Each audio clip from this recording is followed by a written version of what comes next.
Well, good morning and welcome to the guts of Happy Days. We're in the engine bay. As you can see, it's big enough for me to climb in, crouch down and get to pretty much most parts of the engine.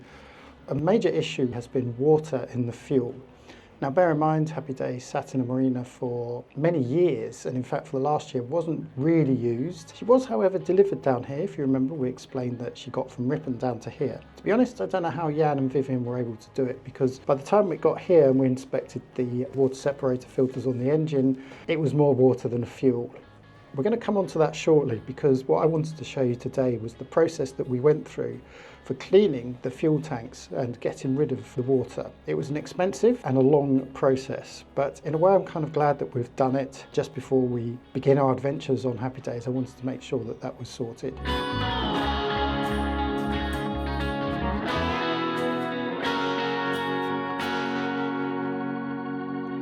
Welcome to a little update, and I just thought I'd show you Happy Days now. We've decided to completely gut the interior and start from scratch. I am of course joking. What you see here is the van that we have hired to bring up all of our crap to put on Esper. Esper, listen to me. Esper is the name of our sailboat. Happy Days, I should say. I just wanted to show you how big this van is, because it gives you some idea of the kind of crap that we've now put on board Happy Days. I wanted to show you this because in the previous clip you saw us just going up for the night before we had any of our personal possessions on board, and she looked great, didn't she? Well, now she looks like the scene out of Steptoe and Son. You can see how big this van is. It's actually a long wheelbase van, so it's pretty voluminous. Have a look at this. I'll just switch around. Good fun driving this thing.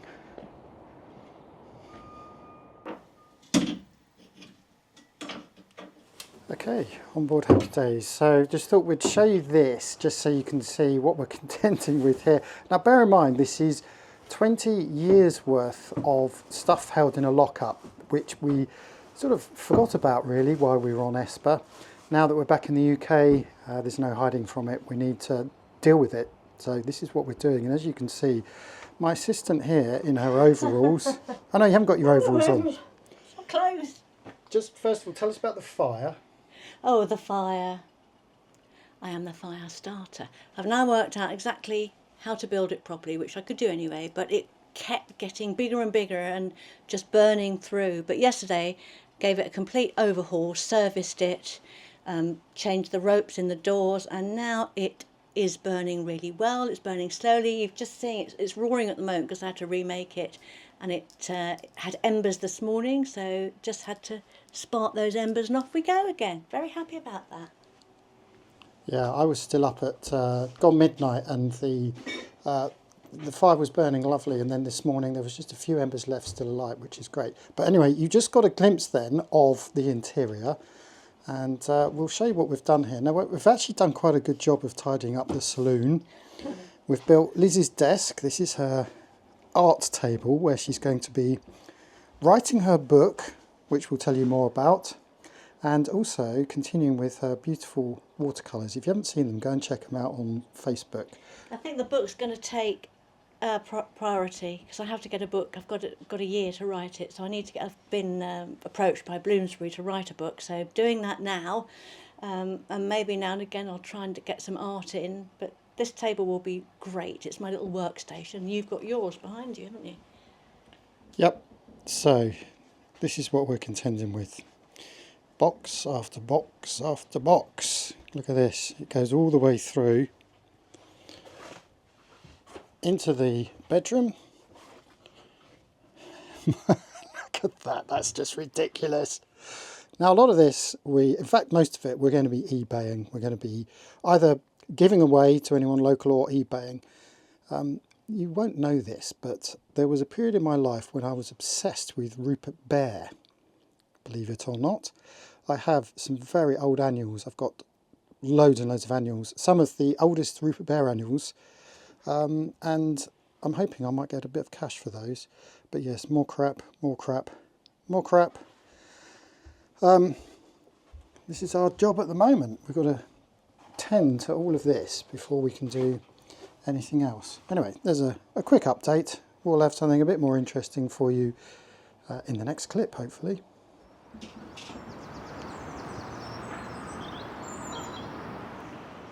today is a pretty important day for us, at least. We are going to be looking at our fuel tanks. If you remember in our first video when we did a quick walk around, I mentioned that perhaps we thought there was water in the fuel. Sure enough, there is.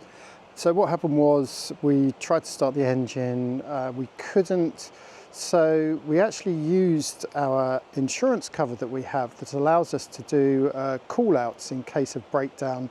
You pay a £60 sort of cover charge to get anyone to come out and help you. So basically this is what we did because I was really struggling and suspected that perhaps there was water in the fuel, but I wanted it confirmed. So what happened was, two chaps turned up, Alistair and Connor of Viking Marina. Now they're based in Goole, which is about 20 odd miles away.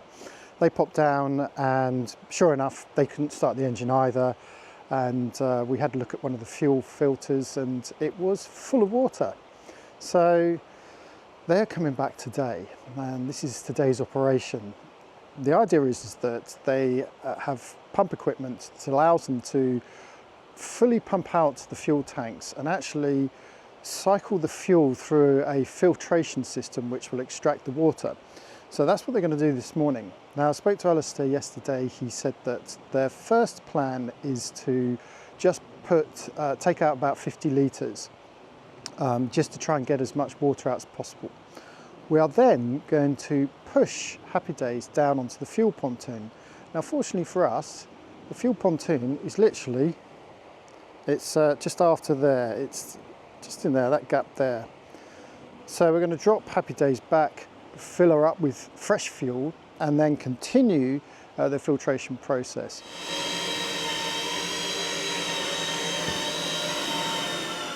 So I've had to step right at the other end of the boat because, as you can hear in the background, this awful noise, and that is Alistair cutting a new inspection hole in the starboard tank. So what we found was, sorry, I've got to get out of here, it's so loud. The port side has the fuel gauge which goes into the top of the tank. So that effectively becomes an inspection hatch. So he's able to unscrew that and post in his the pipes that we use, the copper pipes, to clean the system. But there is nothing in the starboard side, so that's what he's doing now. He's drilling a hole, he's made up some plates, and that will become an inspection plate for the starboard tank. Once he's done those two, then we can start the whole flushing process. I'm going to stay off the boat because that is hurting my ears. It didn't take Alistair long to create the new inspection hatch, so the next step was to rig up the pump to draw out the first 50 litres of fuel. Regularly forget and then think, why is nothing up? That one, oh, that one. Because diesel sits on top of water, removing liquid from the bottom of the tank will most likely get to the bulk of the water first. The glass inspection unit allows Alistair to keep an eye on the fuel passing through the system. What you see here is most likely a mix of red diesel, air bubbles and water, although it's difficult to tell for certain how much water's in the system until the pump's switched off and a sample's taken. 25 litres is taken from the port tank before swapping the hoses over to the starboard tank.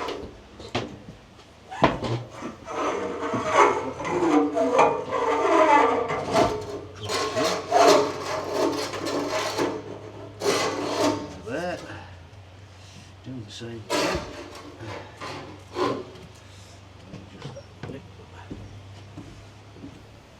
After this first stage, it was time to pull 26 tonnes of Happy Days down to the fuel depot, taking us past the gates to the dry dock. You can pull a heavy boat by hand because water massively reduces the friction, allowing the boat's buoyancy to do most of the work for you.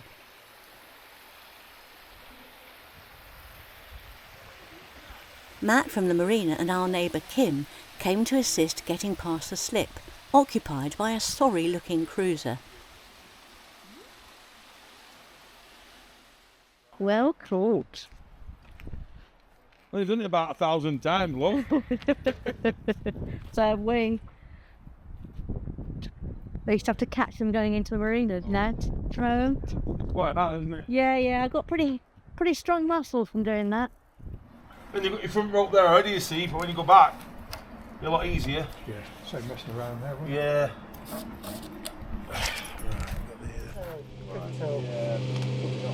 go 150. We'll go 150. One of the design advantages of Happy Days is that the fuel fillers are inside the boat rather than deck mounted.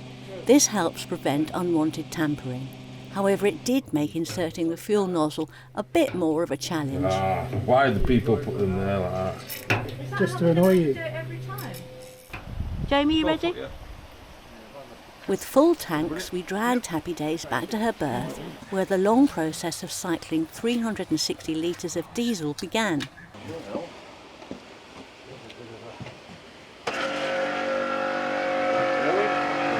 Gauge on there, which tells us how much it's supposed to tell us how much it's passed through.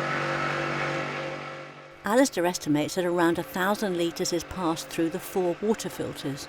The tanks are processed separately first, with the sample taken at the end of each cycle. Not too worried about the bit of grit in there.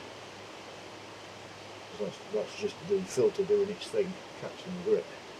So that actually, for the first 500, ain't bad. Certainly a lot better than that you had before. So we'll keep that to one side, run another 500 and take another sample. Okay.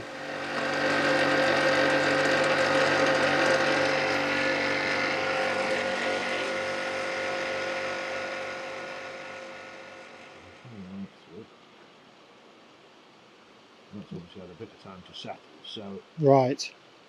that you can see there's a bit of air bubbling going on in there.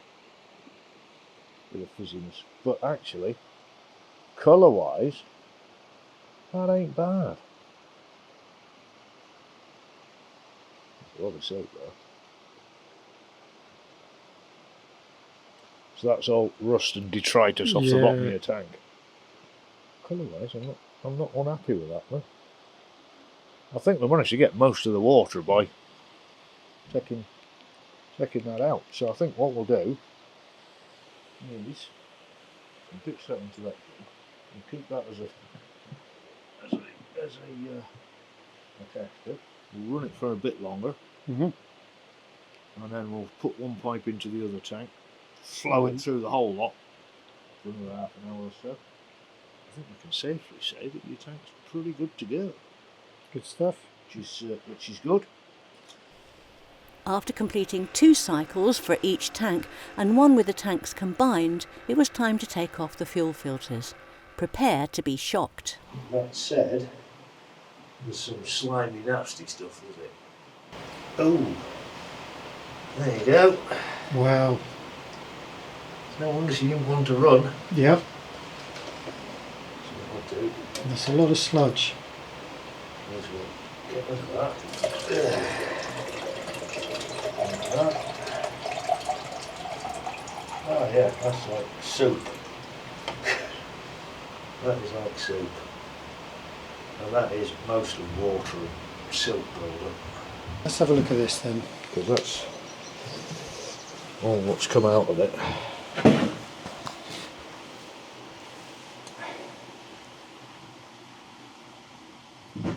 Jesus. That's ridiculous. So there's actually more water than diesel in that filter, judging by that. Well, given that that's your filter, and you've still got some scum on the top of it. With 2 new filters, Jamie and Alistair finally got the engine running.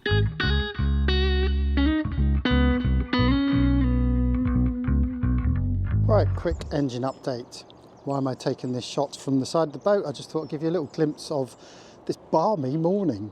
I know it doesn't look like it, but temperature has suddenly increased, so it's a lot warmer, which is ideal for working in the engine today, because last few weeks it's been so bitterly cold that after half an hour your fingers sort of freeze up. But it's not good news, unfortunately, on the engine. I'll just quickly show you what I've been doing. Now, I think I did mention that I'd identified a leak with the cooling system. Now, I don't know how well this is going to come out in camera, but I'm now going to show you the problem that we've got. Okay, yes, it does show up on camera. I think it's pretty obvious, in fact. So the other day I mopped up the whole engine bay so it was completely bone dry. But as you can see now, on the starboard side, it's full of blue water. So that's 15 quid down the toilet. That's the antifreeze solution, 40% solution, 60% water, which I use to top up the whole cooling system. And just make out the header tank in there, that's also empty. So on the one hand, at least I know where the leak is for this on the right hand side. What I do have an issue with though, however, is the water that's also in the actual engine bay itself, because I'd mopped that up and there's a leak in there which suggests the leak is not just that HEP2O fitting. So I need to try and identify where this other leak is coming from. So before I mop all this up and attempt to do some changes, I thought I'd just very quickly talk about this HEP2O system. So you'll see this on lots of boats these days with plumbing. It's done with plastic piping rather than copper pipe. It's a really good system. It's literally just push to lock and supposedly creates a watertight seal. Now the problem here is that we have the old HEP2O system. You can see this is all grey. The new one, which I have in my hand, is white. Fortunately, these are backwards compatible, although there's a little bit of a difference in the length of pipe and where it goes into each fitting. So as I said, the grey one is the old one, and it's a screw-in job. You can see the thread there, and it used to use this green collar. That green collar goes onto the pipe like so, and then the two ends would meet and you would screw that in. The new system is just a push system. So you can see you literally just push that onto the pipe and it locks into place. To unlock it, you use a special key. So this key is a little collar that goes around the pipe like so, and then you push down onto your fitting, and that pushes down on a little rim inside there. So that's the way to unlock it. The other thing as well is that all hose pipes need to end with a metal collar. So this little collar here goes into the end of the pipe like so, and that helps create the seal on the push fitting. So it's pretty straightforward.